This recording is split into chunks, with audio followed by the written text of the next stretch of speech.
Okay.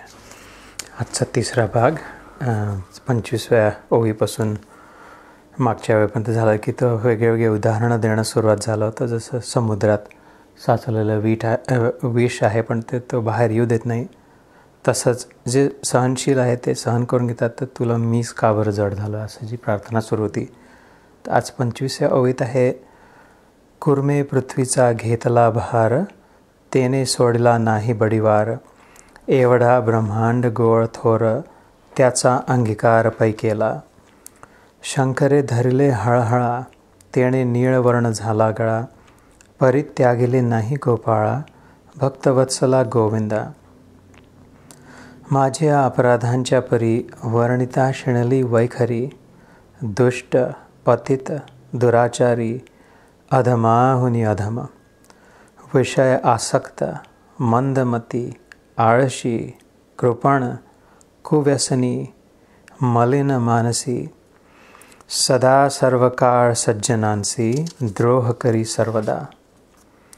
वचनोक्ती नाही मधुर, अत्यंत जनांसी निष्ठुर, सकळ पामरा माझी पामर, व्यर्थ बडिवार जगी वाजे. काम, क्रोध, मद, मत्सर, हे शरीर त्यांचे बिडार, कामकल्पनेसी थार, दृढ इथे केला असे.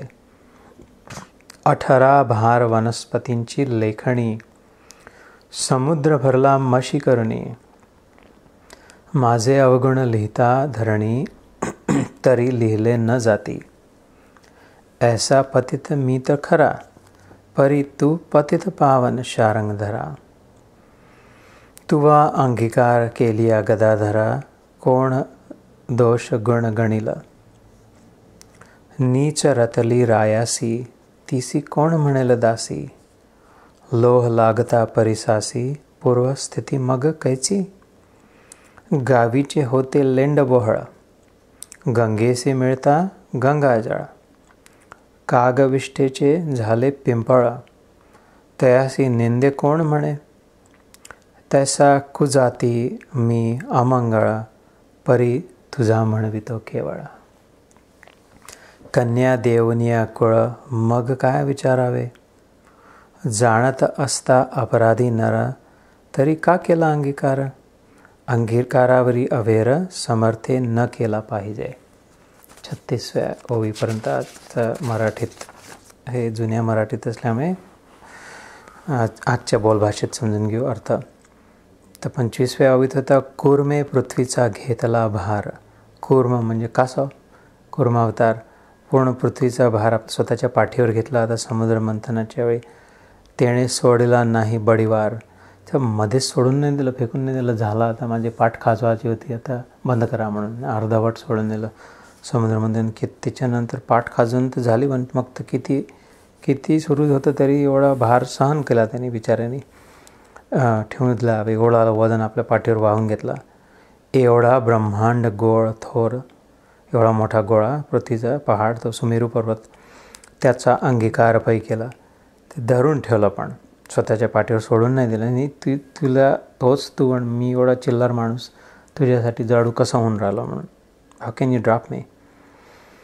शंकराकडे पा, शंकरे धरले हळहळा, एवढा मोठं ते विष समुद्रातून निघालं. तेणे नीळवर्ण झाला, हिरवा निळा होऊन गेला तो मुक्या मारानंतर तो त्याचा गळा. परित्यागिले नाही गोपाळा, कृष्णा त्यांनी तर नाही सोडलं. भक्तवत्सला गोविंदा, नाव तुझं होऊन राहिलं भक्तवत्सल आहे म्हणून. गोविंद भक्तांचा संरक्षक आहे, पण तो तर शंकर तर चुपचाप विष पिऊन सोडलं नाही बाहेर म्हणून. तर परित्यागिले नाही गोपाळा, भक्तवत्सला गोविंदा. माझ्या अपराधांच्या परी, वर्णिता शिणली वैखरी. आता हे हंबल होऊन, नम्र होऊन, दबून जाऊन कबूल करतात. हे वक्ते, निर्मिते, रचयिते या श्लोकाचे अर्थ काय की हे मी अकनॉलेज करतो, मानतो, मला मान्य आहे काय की माझे जे अपराध आहेत, युगायुगांचे, जन्माजन्मांचे, माझे जे गुणदोष आहेत, माझ्या जे चुका आहेत, मी जो मूर्खपणा केला आहे, त्याचं वर्णन केलं तर माझी जीभच थकून जाईल पूर्ण वेळात. म्हणजेच वर्णन करू नाही शकत, इतके माझ्या चुका आहेत. I agree.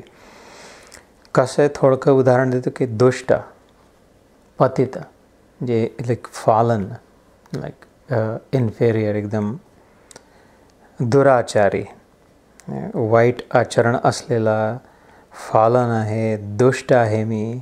राहायला चुकलं, अधमा होनी अधमा, lowest of the low, meanest of the mean, wickedest of the wicked, terrible है ना. मी एकदम खराबातल्या खराब व्यक्ती आहे हे मी मानतो. कसा विषय आसक्त, याचे शब्द, स्पर्श, रूप, रस, गंध या 5 विषयांमध्ये पूर्ण वेळ आसक्त, कुत्र्यासारखं तोंड सतत मारणार, इथे ना तर तिथे ना तर तिथे ना तर तिथे स्वभाव जाणारा. त्यातही मंदमती, अक्कल कमी, विषयांमध्ये आसक्त आहे, स्वतःचं काही जास्त समजत नाही, थोडंफार समजत असेल पण त्याच्यात मग आळस, विषय आसक्त, मंदमती, आळशी, लेझी, प्रोक्रॅस्टिनेटर. कृपण म्हणजे कंजूस, मोकळा हात नाही, देताना खूप हात राखून, खूप व्यसनी, त्यातही वाईट व्यसनं लागले, खाण्यापिण्याचे, बघण्याचे, ऐकण्याचे, बोलण्याचे, चांभार चौकशा करण्याचे, इकडचे सामान गोळा करण्याचे, असे तसे. कृपण, खूप व्यसनी. आणि त्या सगळ्यांनी काय झालं, मलिन मानसी, आता मनही मळून गेला आहे, संस्कारही तसे झाले, तिकडेच डोकं जाते, तसेच विचार येतात मनात, पूर्ण वेळ ते नालीतच घुसून बसलेला हा किडा आहे जसा मी. त्यामुळे काय तर सदा सर्व काळ पूर्ण वेळ सज्जनांशी द्रोह करी सर्वदा, लाईक अँटी सोशल. अँड जे चांगले आहे, कोणी चांगलं सांगते आहे तर ते ऐकण्याचं नाही, पटत नाही, इच्छा नाही, तिथून दूर पळतो मी, सत्संगापासून दूर पळून कुसंगाकडे जातो. बरं, वचनोक्ती म्हणजे माझे बोलणं जे आहे धड नाही आहे, ते नाही मधुर, एक शब्द गोड नाही माझ्या तोंडातून निघत. अत्यंत जनांचे निष्ठुर, ज्याचे तेशाची तू तडाक दू धडाक करत नसता, कठोर शब्द बोलून, कडू वचन बोलणं माझं. सकळ पामरा माझी पामरा, का पामर जीव म्हणजे जो अगदीच प्राण्यासारखं ज्याचं जीवन आहे त्याला पामर म्हणतात. पामर मग साधक मग सिद्ध अशी यात्रा असते जीवाची. तर त्या सगळ्या पामरांमधल्या म्हणजे ॲनिमलिस्टिक लिव्हिंग, मटेरियलिस्टिक, फिजिकल लिव्हिंग जे आहे, संसारी जीव जो झाला आहे, त्या सगळ्यांमधला सरदार म्हणजे मी, पामरांचा. व्यर्थ बडिवार जगीवाचे, ते माझे बडबडला काही अर्थ नाही, मी स्वतःचं मोठं ढिंगोरा खूप पिटतो, गोष्टी खूप सांगतो, पण ते सगळं व्यर्थ आहे, कारण म्हणजे बिहेवियरमध्ये तसं नाही दिसत. तर हे जगात वाजून राहिला माझा स्वतःचा बाजा जो मी वाजवतो आहे तो एकदम फालतू आहे, हे मला माहिती आहे, देवाला म्हणून राहिलं. काम, क्रोध, मद, मत्सर, कामना म्हणजे आसक्ती, क्रोध, चिडचिड, सतत उठसूट, ज्याच्या त्याच्या रागवणं, ओरडारडी, आवाज, यलिंग, स्क्रीमिंग, आवाज चढवणं, वाईट शब्द वापरणं. मद म्हणजे स्वतःमध्ये खूप अभिमान. मत्सर म्हणजे दुसऱ्याची ईर्ष्या, जलसी. हे शरीर त्यांचे बिडार, हे माझे शरीर म्हणजे जसं काही त्यांचा महाल आहे. काम कुठे राहतो ते या शरीरात राहतो, मद कुठे राहतो ते या शरीरात राहतं, मुख्य यांचं ठिकाण कुठे, शरीर त्यांचे बिडार. बिडार म्हणजे सापाचं जे बीळ असते त्याला बिडार म्हणतात. जाऊन लोक तर कळत नाही, दिसत नाही, खड्डा दिसतो नुसता, पण केव्हा वर फणा मारेल सांगता नाही. तसं माझं शरीर केव्हा मनात काम नाही येईल, केव्हा एकदम नाकाच्या शिंट्यावर राग राहील, मनात कोणाबद्दल काही ईर्ष्या सुरू असेल, व्यर्थ अभिमान असेल, सांगता नाही. त्यातही काम कल्पनेसी थार दृढ येते केला असे. त्यातही हे कामरूपी जी मनाची जी कल्पना आहे, म्हणजे कल्पना विलास जो आहे, इमॅजिनेटिव्ह जे आहे, खूप डोक्यामध्ये काही काही काही काही जे कामना सुरू आहे, ते सगळ्यात जास्त इथे पक्क घर करून बसलेलं आहे माझ्या खोपडीमध्ये. इतकं असं काय काय सांगू ते म्हणतात की असं समजा केलं 18 भार वनस्पतींची लेखणी, 18 मण 18 टन झाडं तोडून आणले जंगलातून. वनस्पती म्हणजे झाडं, त्यांची लेखणी केली, पेन्सिल केली. आणि समुद्र भरला मशी करणी, मशी म्हणजे शाई, इंक. हे सगळे जंगलं तोडून आणले, त्याच्या पेन बनवले आणि समुद्र भरून इंक प्रोव्हाइड केली, शाई दिली. आणि लिहायला काय दिलं, पूर्ण पृथ्वीवर लिही म्हटलं. माझे अवगुण लिहिता धारणी, इथून या टोकापासून त्या टोकामध्ये लिहित सुटलो मी पृथ्वीभर, तरी लिहिले न जाते. संपणार नाही. हे सगळं संपून जाईल. समुद्र वाळून जाईल, शाही जंगल नाश होऊन जातील, पेन्सिल नाही, आणि धरतीवर लिहायला जागा नाही राहणार, पण माझे दुगुण दोष उरलेले राहतील. हे मला माहिती आहे. ऐसा पतित मी खरा. हे खरं आहे. इतका हॉरेबल फॉलो नाही मी. परी तू पतित पावन शारंग धरा. शारंग म्हणजे रामाच्या धनुष्याचं नाव आहे ना. शारंग पाणी, पाणी म्हणजे हात. पण मी असा आहे तसा आहे, पण तू कसा आहे? तुझं नाव पतित पावन आहे. तू हे सगळ्यांना एकदा डोबवलं, बाहेर काढलं, स्वच्छ निघाला माझ्यासारखा. असा तू आहे. तुझ्या धनुष्यामध्ये बळ आहे. तुवा अंगीकार केली या गदाधरा. तुझी कौमुदिनी गदा जी आहे त्याचं तू तर ठेचून काढू शकतो. जर तू घेतला ना, मला स्वीकार केला ना, तर मग कोण गुणदोष गणिला? आता कुठे राहिले मोजायला काही माझ्यामध्ये गुणदोष? हे एम्पावरिंग स्तोत्र आहे. हे रिलीफ आहे. याच्यामध्ये दबून राहून पूर्ण कोसून कुत्सितसारखं नाही आहे. पण असंही नाही आहे की नाकारणंच आहे, नुसतंच पॉलिॲनिश नाही आहे की असं काही नाही तसं काही नाही. एक्नॉलेज केलं आणि मूव ऑन, समोर सरकण्याचे स्तोत्र आहे. तर म्हणतो कारण नीच रतली रायाशी. नीच म्हणजे खालच्या जातीची, रायाशी म्हणजे राजाशी. तिचं जर रथली म्हणजे तिचं जर मिलन झालं, तर समजा त्यांना बाळ झाला, तर तो युवराजासारखा पुजला जाईल. त्यावेळी असे महाभारतामध्ये उल्लेख आहे तसं विदुर है ना. तर नीच रथली, दासीपुत्र होता तो. नीच रथली रायासी, तिसी कोण म्हणेल दासी? त्याच्यानंतर तिचा सन्मान होईल, तिलाही महाल मिळेल आणि ती राणी म्हणून वागवल्या जाईल. तसं मी किती नीच असलो, पण मी तुझ्यासोबत संबंध जोडतो आहे माझा. आता मी नीच कसा राहिलो? लोह लागता परिसासी, पूर्वस्थिती मग कायची. परिसाला जर लोखंड लागलं तर आता पहिल्यासारखं जंगलेलं लोखंड नाही राहिलं. तुझ्यासारखं चमचमतं सोनं होऊन जाणार. गावीचे होते लेंडवहळ.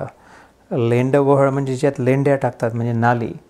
ते लहान मुलं लाईक सकाळी लोटापर्याला जाऊन जिथे बसतात तिथे नालीमध्ये धुवून म्हणतात परत, है ना. तर ते गावी म्हणजे खेड्यापाड्यात जे लेंडवहळ वाहून नेणारे जे नाला असतो, गंगेशी मिळता गंगाजळ. ते जाऊन पुढे गंगेला मी त्या 3 गाव पुढे गेल्यावर कोणाला माहीत नाही याच्यात कुठून पाणी येऊन राहिलं. ते हर गंगे म्हणून अंगावर नाहून राहिले आणि तीर्थ घेऊन राहिले. कारण काय की आता गंगेत मिळालं ते. गावीचे होते लेंडवहळ, गंगेसे मिळता गंगाजळ. कागविष्टेचे झाले पिंपळ. कावळ्याने शिकेले ते, पण त्याच्यातून पिंपळाचं झाड उगवलं जातं. त्याला दोरे बांधून राहिले, पूजा करून राहिले, आरती करून राहिले आणि त्याच्या सावलीमध्ये बसून ध्यान करून राहिले.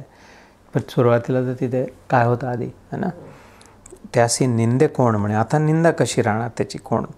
न त्या नाल्याची, न त्या पिंपळाची, न त्या दासीची, आणि न त्या लोखंडाची. तर माझा का तसा कुजाती मी अमंगळा. ठीक आहे, मी अमंगल आहे, कुजाती आहे, एकदम बेकार आहे. परी तुझा म्हणवितो केवळ. या क्षणापासून आता मी फक्त तुझी आहे. आता मी फक्त तुझा झालो, तर पूर्ण पवित्र होऊन निघालो. कन्या देवन्या कुळ मग काय विचारावे.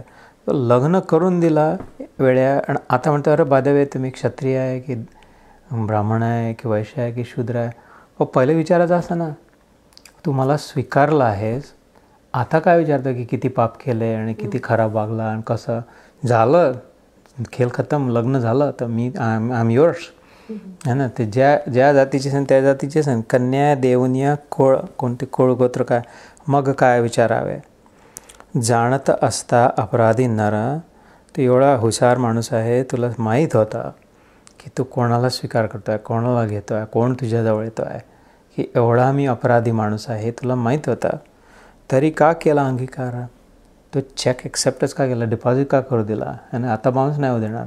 हा तू जर मला स्वीकार केला आहेस, अंगीकारावरी अभेरा समर्थे न केला पाहिजे. तू समर्थ आहे, मी जरी कुत्रा असलो तरी. आता तू मला स्वीकार केला, आता तू नाही सोडायला नको असं मला वाटतं. समजून सांगते म्हणतात आहे ते. तर इथे आज थांबव. उद्यापासून 4था भाग 27व्या ओवीपासून सुरू करू. जय लक्ष्मी व्यंकटेश. जय श्री कृष्ण.